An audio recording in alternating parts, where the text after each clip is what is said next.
Bienvenue sur le podcast Une place à soi, le podcast pour habiter pleinement sa vie. Ici, on explore la très vaste question de la place, en soi, dans le travail, dans le monde et dans ses relations. Mon nom, c'est Sophie Rioux, je suis executive coach et mentor.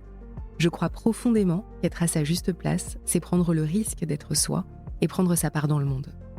Mon intention, avec ces épisodes, c'est d'aider les femmes à prendre leur place dans toutes les sphères de leur vie et incarner ce qu'elles sont dans toutes leurs dimensions.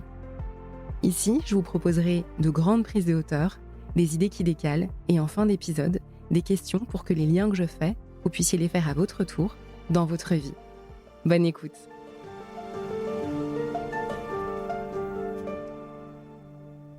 La rentrée rime souvent avec vidage de boîte mail, redémarrage de projet, embouteillage, rentrée des enfants, inscriptions diverses et variées.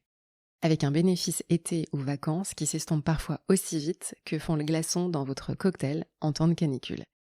Et si je vous disais qu'on n'était pas obligé de repartir pleine balle en septembre, et qu'il existe des choses assez simples pour transformer les soufflements de septembre en grand bol d'air.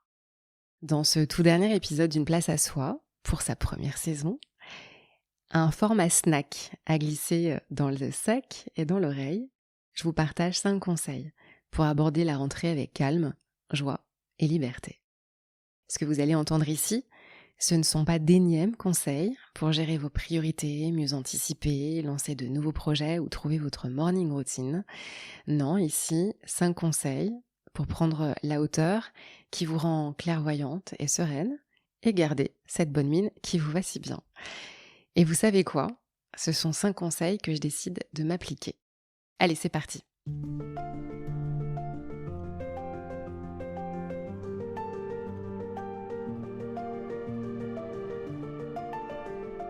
Premier conseil, commencez la rentrée par une boussole et pas par une to-do. Au lieu de faire cette liste interminable de choses à faire, vous savez, cette liste qui se complète à mesure qu'elle se coche, je pense que vous voyez très très bien de quoi je parle, avec parfois cette satisfaction frôlant la transe d'en venir à bout, moi je vous propose plutôt de vous demander de quoi vous avez envie pour les prochains mois. Alors on est parfois tenté de se débarrasser de ces choses-là avec la croyance qu'une fois que c'est fait, eh bien ça libère de l'espace mental. La réalité, c'est que cette liste, elle est souvent remplacée par une nouvelle liste et c'est direction la roue de Jean-Claude Roule, le hamster. Alors, je vous dis pas de ne pas la faire, cette liste. Elle permet de poser les choses, elle permet de les organiser, de sentir qu'on avance. Moi, je vous propose aussi de prendre un temps pour dézoomer. Par exemple, j'ai un peu subi les derniers mois, là j'ai envie de mettre plus de joie dans mon année. Ou bien j'ai tué des choses qui me semblaient importantes et je veux davantage de paroles justes dans ma vie et dans mon travail. Alors une fois l'envie posée, et là je vous parle d'une envie qui vient du corps, qui vous engage, qui engage votre corps et pas seulement votre mental, eh bien la question pour vous c'est comment vous rendez cette envie compatible avec votre quotidien et peut-être vos objectifs professionnels qui sont déjà en cours pour cette année. Par exemple, plus de joie, ce sera peut-être vous entourer de personnes qui vous en procurent davantage. Parler juste, ce sera transformer cette impatience dans les jambes et oser dire ce truc qui vous semble pas du tout aligné. Finalement, ce désir pour vos prochains mois, c'est votre boussole. C'est une manière de voir vos priorités avec un autre regard. Ça, c'est pour le premier conseil, l'envie comme boussole. Le deuxième, célébrer pour garder l'élan. Alors moi, je sais pas pour vous, mais moi, septembre me fait encore l'effet d'un raz-de-marée. C'est probablement lié à la manière dont le rythme reprend, et ça me fait cet effet beaucoup plus fort en septembre qu'en janvier. Et pourtant, l'automne, c'est plutôt symboliquement un temps de célébration. J'en parle dans l'épisode 9, dans les traditions, les sociétés primaires. C'est vraiment un temps pour remettre du sens et remercier la terre de ce qu'elle a donné, les fruits, les légumes, les arbres pour l'ombre qu'ils nous ont offertes. Et ce temps de célébration, c'est à la fois vous demander de quoi vous êtes fiers, de regarder ce que vous avez accompli, de vous remercier, de vous féliciter, de regarder là où vous vous êtes étonné et les ressources que vous avez mises en œuvre. C'est un vrai temps de rétrospective et de contentement. Si vous managez une équipe, ça marche aussi. C'est prendre un temps de retour sur expérience, sur ce gros projet et ancrer avec votre équipe ce que vous avez été capable de faire tous ensemble. Alors non seulement célébrer, c'est joyeux, mais ça donne aussi confiance dans la capacité à faire ensemble. Et ça, c'est autant de ressources dans un sac à dos en cas de gros temps. Et des gros temps, on en vit quand même pas mal en organisation. Alors on peut le faire en septembre, mais on peut aussi, et vraiment je vous y invite à garder ce réflexe. En fait, célébrer, c'est mettre de la lumière. Et dans les prochaines semaines, les journées vont être de plus en plus courtes et la lumière de moins en moins éclatante. Alors moi, je vous propose de la créer, cette lumière, à la fois pour vous et avec les autres.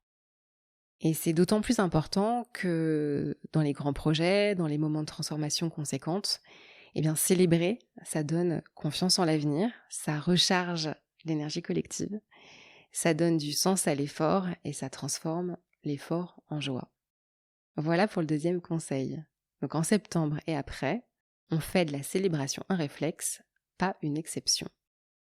J'en arrive au troisième conseil et c'est mon préféré, faites l'école buissonnière. Alors je suis allée un peu bosser l'origine de cette expression. En fait, faire l'école buissonnière, c'est oser sortir du cadre, mais le faire un peu en douce. À l'origine, ça consistait à faire école dans les champs et aller chercher une expérience hors les murs, dans la vie réelle. Quand je vous propose de faire l'école buissonnière, je vous propose de prendre l'air, de redonner de l'espace au jeu, à la curiosité, à l'oisiveté aussi, qui donne de très bonnes idées. C'est par exemple aller marcher dans la nature, sans rien faire en même temps, pas même écouter une place à soi. C'est passer une journée à la mer ou se faire une expo en pleine semaine. C'est passer plus de temps avec les enfants, se remettre au sport, s'inscrire au club d'échecs. C'est faire ce truc que vous n'avez peut-être pas pu faire cet été. Faire l'école buissonnière, c'est aussi apprendre différemment.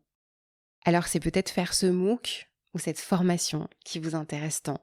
Alors oui, septembre, c'est peut-être pas la meilleure période, mais finalement, pourquoi pas en fait ? C'est rappeler finalement à votre système nerveux que vous preniez soin de lui et pas seulement au mieux 5 semaines par an. En fait, oser faire l'école buissonnière, c'est remettre un peu d'air et de liberté. Et ça, c'est quand même un bon moyen de garder le bénéfice de la pause estivale. Allez, 4e conseil. Et si en cette rentrée, vous vous entouriez de personnes qui vous élèvent plutôt que de personnes qui vous épuisent ? Alors, je vous apprends rien, l'être humain, il est fait pour être en lien. Et parmi ces liens, il y a ceux qui drainent et ceux qui nourrissent. Alors, je pourrais vous parler ici de ces personnes qui nous rendent dingos et qui sont peut-être le reflet d'une facette de nous, mais ça, je le garde pour la prochaine saison. Non, là, moi, je vous parle des personnes qui nous nourrissent, celles avec lesquelles on se sent vivante, celles qui nous font un peu sentir à la maison. À titre perso, c'est par exemple ce groupe d'amis que vous avez un peu négligé. C'est cet ami qui vous fait beaucoup de bien et que vous aimeriez voir un peu plus. C'est prendre vraiment le temps, du temps de qualité avec la personne qui partage votre vie, avec vos enfants, avec vos filleuls. À titre pro, c'est connecter peut-être un peu plus fort avec cette personne dans votre équipe que vous connaissez finalement pas si bien que ça. C'est quoi son parcours ? Qu'est-ce qu'elle fait quand elle travaille pas ? Qu'est-ce qu'elle aurait fait si elle faisait pas ce métier-là ? C'est aller nouer des liens avec des personnes en dehors de votre organisation. C'est un ancien boss qui pourrait jouer un rôle de mentor. C'est commencer un accompagnement avec une personne qui vibre au même endroit que vous. C'est rejoindre un réseau professionnel pour vous ouvrir les chakras et vous sentir un peu plus soutenu. Et dans ces relations, nourrir le lien et être en présence. C'est vous offrir cette qualité de présence de vous à vous et de l'offrir à l'autre. Parce que je crois que dans les temps qui courent, il n'y a pas de plus beau cadeau que la présence, la vraie, qu'on offre à l'autre. Pour ce 4e conseil, moi j'aimerais que vous reteniez que s'entourer des personnes qui nous font du bien, c'est être à un endroit où être à sa place n'est plus un sujet. Allez, je récapitule. 1er conseil, on prend l'envie comme boussole. 2e conseil, on célèbre et on continue de célébrer. Le 3e, on fait l'école buissonnière. Et le 4e, on cultive des relations qui font du bien. Dernier conseil, le 5e, pour amener tout ça dans le quotidien. Eh bien, c'est vous demander qu'est-ce que vous voulez de plus et qu'est-ce que vous voulez en moins. Je veux plus de légèreté, je veux plus de liberté, je veux plus de fun, je veux plus de temps de pause, je veux plus d'échanges, de délégation dans mon équipe. Oui, mais en face, j'aspire aussi à moins de conflits. Je veux moins de tunnels de réunion, moins de perfectionnisme, moins d'emails en copie pour rien, moins de notifications. Et à partir de ça, et à partir de votre envie de départ, qu'est-ce que vous décidez de faire concrètement et écologiquement pour pas vous rajouter de la charge? Et quels sont les premiers petits pas cosmiques que vous pouvez faire? Et quand est-ce que vous commencez? Alors si septembre vous apparaît encore un peu comme un raz-de-marée, rappelez-vous, vous n'êtes pas obligé de boire la tasse. Ces 5 conseils sont là pour vous permettre de remettre de l'air, de la joie et de la liberté dans votre reprise. Choisir une boussole plutôt qu'une to-do. Célébrer vos victoires. Vous offrir une école buissonnière. Vous entourer de ceux qui nourrissent votre cœur et vous élèvent. Et enfin, ajuster votre quotidien avec du plus et aussi avec du moins. Des conseils, certainement pas des injonctions parce qu'on n'aime pas trop ça ici. Ce sont finalement des petits gestes assez simples qui peuvent transformer l'essoufflement en respiration. Parce qu'au fond, la rentrée, c'est l'occasion d'inventer un nouveau chemin à votre rythme et à votre place. Je serais hyper curieuse et heureuse de lire quels conseils, au singulier, au pluriel, vous décidez pour vous et comment ça fonctionne. Alors n'hésitez pas à m'écrire pour le partager. Cette fois-ci, c'est vraiment la fin de la saison 1 d'Une place à soi.